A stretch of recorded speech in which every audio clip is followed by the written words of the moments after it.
diambil dan digasruk.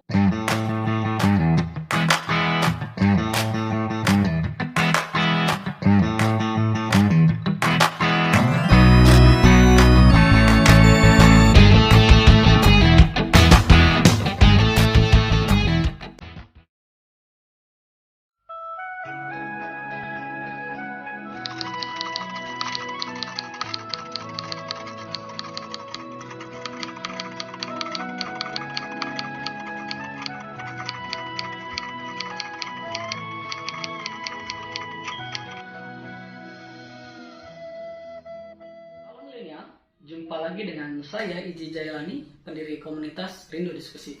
Kali ini kita akan bahas 4 poin lagi tentang seni komunikasi.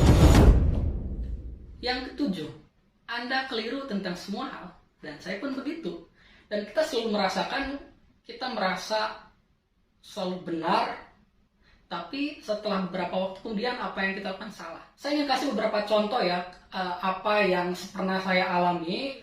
Misalnya dulu di kampung saya, orang kalau mau hilang jerawat itu dia harus datang ke jemuran tetangga, lihat jemurannya apakah di sana ada segitiga pengaman. Kalau ada, kemudian diambil dan digasruk sampai itu bersih. Emangnya itu Sunlight Pak, pencuci piring bisa bersih dengan kayak gitu? Kemudian dulu mungkin juga kalau mau ujian, kita semalam nulis contekan-contekan, jawaban-jawaban. Karena kita nggak bisa nyerna, maka contekan tersebut dibakar, masukkan ke air, kucek, kemudian diminum. Dan katanya itu akan masuk ke dalam kepala. Jadi poinnya itu, kita semua pernah salah. Dan kita nggak perlu takut. Justru ketika kita merasa selalu benar, kita seolah bisa meramal masa depan. Kita seolah bisa memprediksi masa depan bahwa kalau kita A, besok bisa B, bisa C. Oke, itu betul. Tapi perlu diingat satu hal, bahwa akan selalu ada faktor X dalam setiap hal. Faktor X itu adalah faktor Tuhan. Jadi terlalu mengandalkan pada kepastian alam pemikiran kita juga adalah sesuatu hal yang menyesatkan. Pasti itu justru musuhnya pertumbuhan, musuhnya perkembangan. Kita merasa selalu benar, kita merasa selalu aman, selalu nyaman, justru itulah yang menghambat pertumbuhan karena kita merasa selalu berada di zona nyaman. Kalau orang yang selalu salah, dia akan selalu memperbaiki terus tiap hari, tiap malam sampai dia kemudian tidak benar. Tapi meskipun dia tidak benar, dia telah mengikis kesalahan-kesalahan yang besar menjadi kesalahan-kesalahan yang kecil. Karena faktanya di dunia ini ya semua orang pasti punya salah. Daripada kita selalu benar setiap saat, lebih baik kita untuk berusaha memperbaiki kesalahan setiap saat. Berikutnya itu yang ke-9, Mark Manson mengatakan bahwa kegagalan adalah jalan untuk maju. Jadi kalau kamu yang selalu gagal dalam hidupnya, itu tandanya kamu selalu maju. Ya meskipun masa sih orang bisa jatuh pada lubang yang sama, kalau dia mikir ya.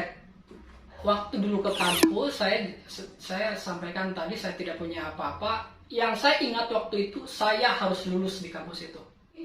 Dan saya masuk pada jurusan yang tidak pernah saya bayangkan sebelumnya. Pertanyaan sederhana, persaingan ini ketat. Kamu mau berusaha untuk masuk ke jurusan favorit itu dengan persiapan yang apa adanya, atau kamu yang penting masuk tapi jurusannya biasa-biasa saja, tapi saya bisa jamin kamu lulus dan kamu bisa dapat beasiswa, karena yang ngomong itu waktu itu ketua AMJ. Saya nggak punya duit kan waktu itu, saya dapat beasiswa dari semester 1 ngambil dari ini, semester 2 ngambil dari ini, semester 3, dan ya saya hanya 1 kali tidak dapat beasiswa karena waktu itu sudah habis stok. Ya gimana lagi kalau nggak dapat beasiswa nggak bisa kuliah. Setelah lulus apa yang terjadi? Saya banting setir untuk kerja dan itu di bawah UMR. Saya balik kanan lagi ke Bandung, saya dagang baju. Orang mencibir saya, kenapa sih kalau jauh-jauh ke Bandung kuliah hanya untuk dagang baju? Itu pun juga bajunya kita nggak bermodal. Dan itu masih diingat dalam benak saya. Saya orang sampai bilang mau gini aja. Setiap malam saya cek apa sih kesalahan saya. Saya pernah melis ya dulu waktu itu, kalau nggak salah ada 50 instansi dan 50-nya gagal semua. Saya coba kesini. Kegagalan demi kegagalan ini, ya saya pernah dagang mie ayam, saya pernah dagang tahu bulat, saya pernah dagang buku, dan saya pernah dagang pulsa, dagang roti kukus. Sampai akhirnya tiba-tiba teman saya menawarkan sebuah program salah satu NGO yang itu memang bonafide banget, dananya gede banget. Saya garap satu hal di sektor kesehatan. Itu gagal kan, gak nyambung. Apa yang saya temui di kampus, kerjanya dagang kaos, kemudian baru diterima kerja di kesehatan. Nyambungnya di mana? Setelah itu saya kemudian diminta untuk bantu salah satu senior di lembaga negara yang strategis. Baru kemudian semua rangkaian demi rangkaian, semua jejak-jejak, semua kegagalan demi kegagalan adalah energi yang mendorong saya untuk bisa terus maju, terus fight, terus survive sebagai seorang perantau yang tidak punya apa-apa. Dan sampai saat ini saya merasa bahwa saya ini bukan apa-apa dan saya memang masih selalu gagal. Dan kegagalan ini, kelemahan inilah yang merawat saya untuk terus tidak boleh terlena pada kenyataan. Dan ketika saya bertemu dengan buku ini, inilah teman yang mengingatkan saya bahwa saya nggak sendiri. Ya, di samping juga banyak teman-teman saya yang selalu memotivasi sampai saat ini. Mudah-mudahan juga kegagalan yang kamu rasakan itu bukanlah akhir, karena kata John Lennon itu akhir itu indah. Kalau tidak indah itu bukan akhir. Yang ke-10, berhenti untuk mengatakan tidak. Saya termasuk orang yang merasa tidak enakan, selalu merasa tidak bisa menolak, selalu tegaan. Menurut buku ini adalah tidak bisa bersikap bodo amat. Ini memang strategi jangka panjang jangka pendek yang buruk, karena kita merusak citra kita. Tapi ini adalah cara untuk kita menjernihkan kesadaran kita. Ya, di situ kita hampa sebenarnya. Keinginan itu hampa karena kita tidak pernah selesai, tidak pernah tuntas, tidak pernah tamat untuk memuaskan keinginan kita. Yang berikutnya adalah dan kita semua mati. Nah, inilah sesi terakhir dari buku ini, bahwa orang itu ketakutan paling dasar itu adalah ketakutan akan kematian. Dan yang kita tidak pernah tahu kita habis ini mau kemana.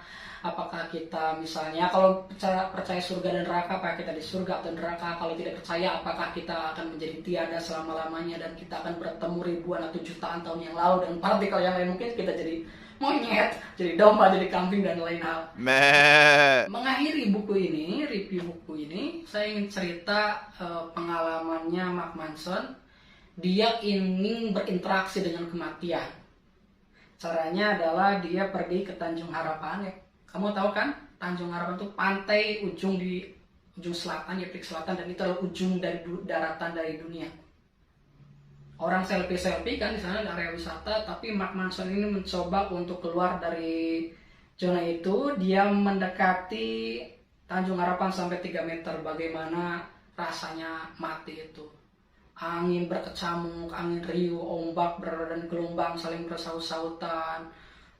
Suara sudah semakin tidak terdengar lah, semakin maju lagi ke 1,5 meter, dia semakin mendebar-debar apakah ini akhir dari sebuah kehidupan, bagaimana kalau dia mati pada hari ini. Nah, obsesi dan lain hal itu yang dia bangun untuk 1000 tahun lagi akan berakhir di sini.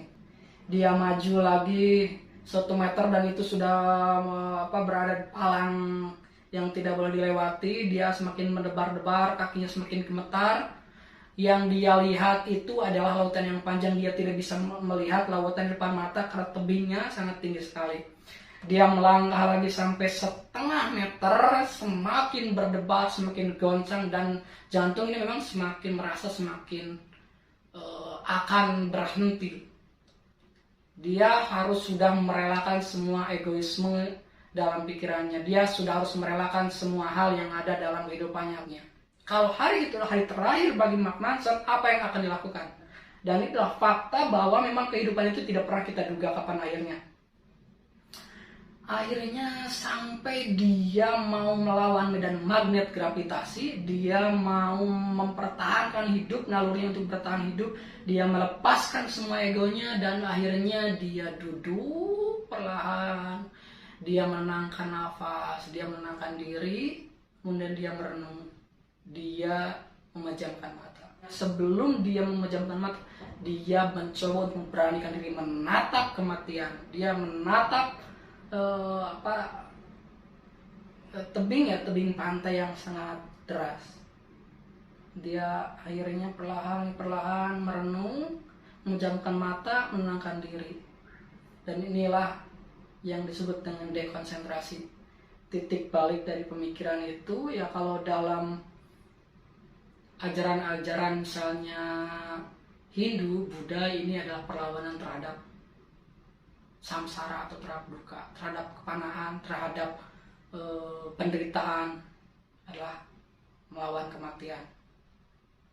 Nah, jadi kalau kita sudah melewati ketakutan akan kematian itu, kita akan beranjak menuju nirvana kalau dalam bahasa Buddha itu. Kalau dalam kajian-kajian timur itu ya meditasi, yoga, menenangkan diri itu. Kalau dalam kajian-kajian Islam itu kita masuk ke jalur tasawuf. Kita sudah merunduk, kita sudah melepas keinginan satu-satu, sampai yang ada adalah tinggal kemerdekaan, kepanaan. Kita sudah menerima kepanaan, keabadian.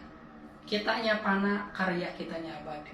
Itulah yang dilakukan oleh tokoh-tokoh besar, misalnya Muhammad SAW, Yesus Kristus, Umar bin Khattab, Napoleon Bonaparte, atau misalnya ini tokoh-tokoh besar ya, yang Michael Hart itu 100 tokoh besar dalam sejarah itu.